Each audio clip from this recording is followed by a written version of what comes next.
यांग बोलता है कि हे ओल्ड मैन, अब मरने का नाटक बंद करो और जल्दी से तुम उठ के मेरे सवालों का जवाब दो। पर सेस्टोन नहीं हिलता तो यांग बोलता है कि तुम मरने का नाटक अभी भी जारी रखना चाहते हो, और वो बहुत क्रीपी अंदाज में बोलता है। सेस्टोन बोलता है कि रुको, मैं तुम्हारे सारे सवालों के जवाब दे रहा हूँ, प्लीज मुझे मत मारो। सेस्टोन बताता है कि उसने उन सब की एनर्जी इसलिए अब्सॉर्ब करी ताकि वो अपनी बॉडी को वापस पा सके, और उस एनर्जी का नाम होता है सोर्स एनर्जी। तो यांग बोलता है कि सोर्स एनर्जी, मुझे इसके बारे में पूरी डिटेल से बताओ। सेस्टोन बताता है कि उसने हर तरीके की एनर्जी अपने मिरेकल स्टोन में डाल दी, जिसकी मदद से वो उसकी कोई भी इच्छा पूरी कर सकता है, पर एक लिमिट तक। वो बताता है कि वो डिमोन, उसने सिर्फ उसकी 1/3 पावर यूज करी थी और उसे ऐसे तरीके के मैजिक मिल गए थे जो इस दुनिया में किसी के पास भी नहीं है। सेस्टोन बोलता है कि मैं तुम्हें उतनी पावर दे सकता हूँ, पर उसके बदले में तुम्हें मुझे फ्री करना होगा। यांग बोलता है तो तुम मेरी एक छोटी सी इच्छा पूरी कर दो। तो सेस्टोन बोलता है क्या मैं तुम्हारा टैलेंट बढ़ा दूं या किसी भी चीज को सीखने की वो नॉलेज बढ़ा दूं, मैं तुम्हारी किसी भी चीज में हेल्प कर सकता हूं। तो यांग बोलता है कि मुझे इस धरती का सबसे ज्यादा ताकतवर इंसान बनना है। और ये बात सुन के सेस्टोन के पास कोई भी शब्द नहीं होते। यांग बोलता है तो फिर तुम ऐसा करो कि ओसिड प्लान के लोग अजूरा प्लेनेट पे ना आ सके। और ये बात सुन के तो सेस्टोन पत्थर का बन जाता है। वो बोलता है क्या तुम दुनिया के लिए वर्ल्ड पीस मांग रहे हो या सबसे ज्यादा स्ट्रॉन्गेस्ट बनना चाहते हो अजूरा प्लेन के अंदर। यांग बोलता है कि चलो बस करो, मैं वैसे भी तुमसे मजाक कर रहा था, अगर मुझे कुछ भी होता है तो मैं तुम्हारे टुकड़े करके तुम्हारा पाउडर बना के तुम्हारी चाय पी जाऊंगा। जिसके बाद यांग बोलता है कि ये मेरी छोटी बहन है और तुम इसे दोबारा से इंसान बना दो। सेस्टोन इसके लिए मान जाता है। जिसके बाद हम देखते हैं कि सेस्टोन की हेल्प की मदद से 5-5 वापस से इंसान बन जाती है। यांग बोलता है कि चिंता मत करो, मैं तुम्हें दोबारा से इंसान बना दूंगा।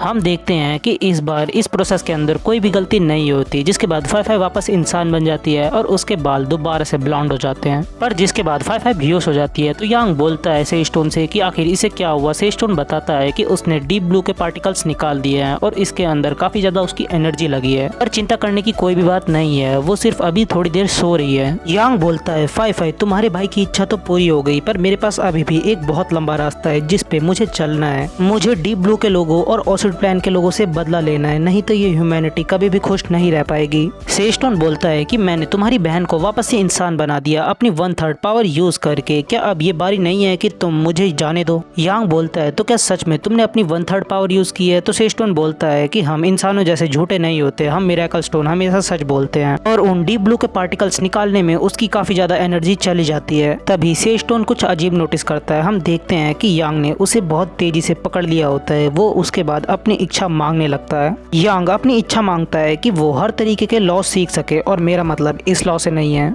यांग बोलता है तो जैसा कि मैंने सोचा था, तुम हमारी रिक्वेस्ट को रिजेक्ट नहीं कर सकते। हम देखते हैं कि सेस्टोन को वो रिक्वेस्ट पूरी करनी पड़ती है। सेस्टोन बोलता है कि तुम भी उस कुत्ते डिमोन जैसे निकले। हम देखते हैं यांग को अलग अलग तरीके के लॉ मिलना शुरू हो जाते हैं, स्प्लिट लॉ, फ्यूज लॉ और एनर्जी लॉ। यांग बोलता है कि उसने अभी सिर्फ अपनी 5% पावर यूज की है और वो रैंक 4 का बन चुका है। पर यांग रुकता नहीं है, वो और ज्यादा चीजें सीखने लग जाता है उस सेस्टोन की मदद से। हम देखते हैं कि सेस्टोन जिसके बाद पूरा का पूरा फीका पड़ जाता है। यांग की जो एबिलिटी होती है स्टील की, उसके अंदर वो एक नई चीज सीखता है ग्रास्प लॉ की, जहाँ पे वो किसी चीज को और ज्यादा अच्छे से चुरा सकेगा। जिसके बाद यांग को इतनी ज्यादा नॉलेज मिल गई होती है कि वो बेहोश हो जाता है। जिसके बाद हम देखते हैं यांग की आंखें खुलती है। यांग बोलता है कि 5-5 तुम आखिर मेरे बेड पे क्या कर रही हो, क्या माँ ने खाना बना लिया। 5-5 बोलती है कि बड़े भाई क्यों ना हम लोग अपने घर वापस चले जाएं। यांग बोलता है कि वो भूल गया था कि अब वो लूजर नहीं है जो पूरे दिन घर पे रहता था और खाता रहता था बस। अब वो जजमेंट ऑर्गेनाइजेशन का लीडर है और एक रैंक 4 का एक्सपर्ट है। यांग बोलता है कि बेवकूफ लड़की, चलो रोना बंद करो, मैं सिर्फ थोड़ी देर के लिए सो रहा था और तुम मुझे ये बताओ कि तुम्हें वापस से इंसान बनकर कैसा लग रहा है। तो 5-5 बोलती है कि जब से वो वापस इंसान बनी है तो उसको ऐसा लग रहा है कि उसके लुक्स गिर गए हैं। और ये सुनकर यांग हल्का सा 5-5 को मारता है। वो बोलता है कि तुम्हें पता भी है जिस चीज से तुम इंसान बनी हो उसके लिए रैंक 4 के एक्सपर्ट कैसे पागलों की तरह मेरे पीछे लगे हुए थे।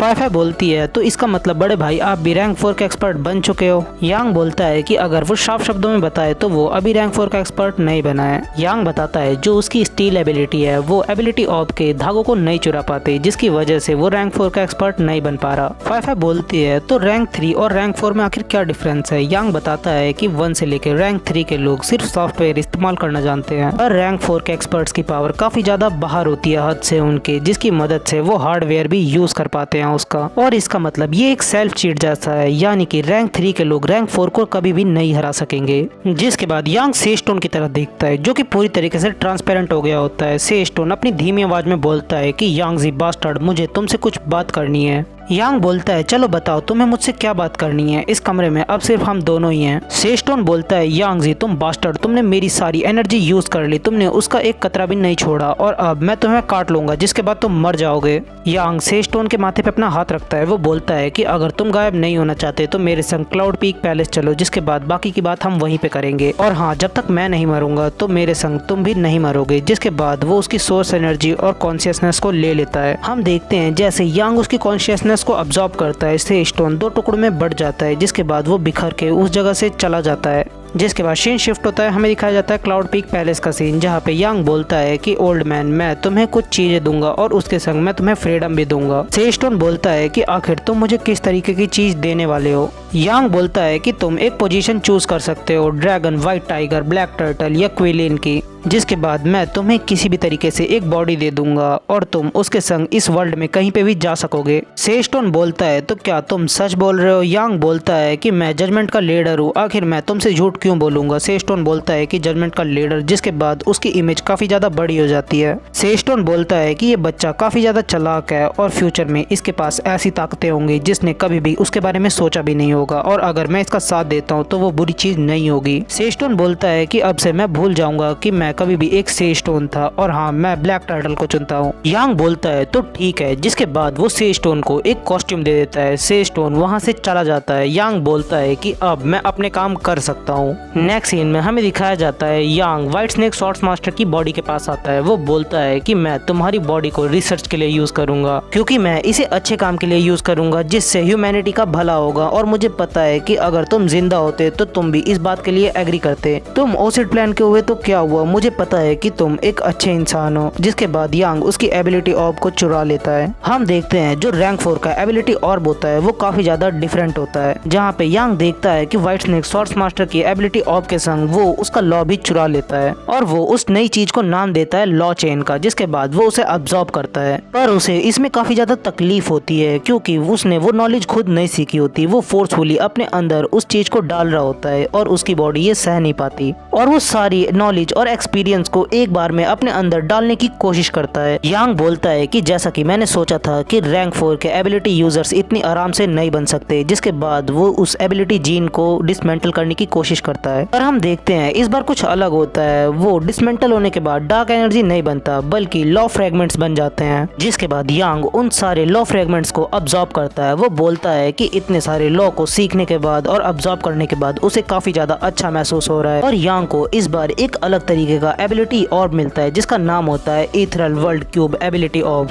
यांग बोलता है कि मैंने उन सारे रैंक 4 के एबिलिटी यूजर्स के सामने पिग का क्लोन यूज किया था फ्लैक्स मारने के लिए, और सबसे पहले मुझे अब पिग के क्लोन को रैंक 4 का करना चाहिए। और हाँ, अब मैंने इथरल वर्ल्ड का लॉ भी सीख लिया है तो मैं इथरल वर्ल्ड को भी चेंज कर सकता हूँ। जिसके बाद यांग इथरल वर्ल्ड के अंदर चला जाता है उसकी लिमिटेशंस को देखने के लिए। वो बताता है इसके अंदर एक अलग से स्पेस है और एक ऐसी ताकत जो कि उसके चिथड़े करने के लिए हमेशा तैयार है और उसकी लाइफ फोर्स को वो चीज खींच रही है। और उस पावर की वजह से इथरल वर्ल्ड के अंदर कोई भी लिविंग चीज सरवाइव नहीं कर सकती। वो इसलिए सरवाइव कर पा रहा है क्योंकि उसने इथरल वर्ल्ड का लॉ सीख लिया है, नहीं तो ये ताकत उसे मार देती। यांग बोलता है कि ये जगह काफी ज्यादा खाली है और मुझे बहुत ज्यादा अजीब सा महसूस हो रहा है। जिसके बाद यांग अपना काम करना शुरू कर देता है और यांग इतनी मेहनत करके एक सेफ बेस बनाता है। वो बताता है कि ये उसका सेफेस्ट बेस है, यहाँ पे कोई और नहीं आ सकता। वो बोलता है कि उसे यहाँ पे काफी ज्यादा अकेला महसूस हो रहा है क्योंकि वो एक अकेला है जो यहाँ पे रह सकता है। नॉर्मल पीपल यहाँ पे सांस भी नहीं ले सकते।